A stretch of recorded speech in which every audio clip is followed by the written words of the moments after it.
from Amazon. Make sure you have the right number, so definitely check your car manual. But anyway, basically we remove the outer shell casing right here. Then there's going to be 4 bolts and screws that you see I've already removed.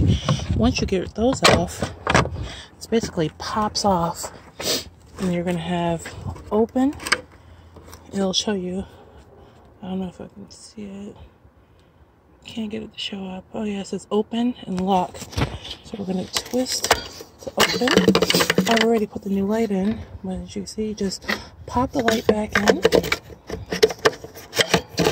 Close it.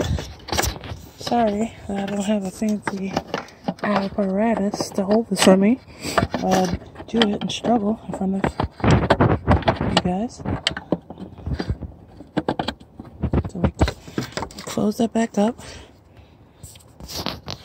Sorry, you get to see these bear claws of mine. Put that back in. Make sure she's snug on you. She's in there. Alright. Now when she's in there, what I did to test it. Now they say you should switch both of the lights at the same time, and that's probably a good idea, but I'm not going to do that right now.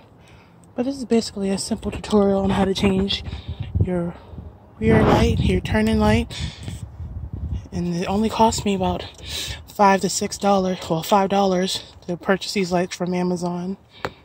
Alright, have a good one.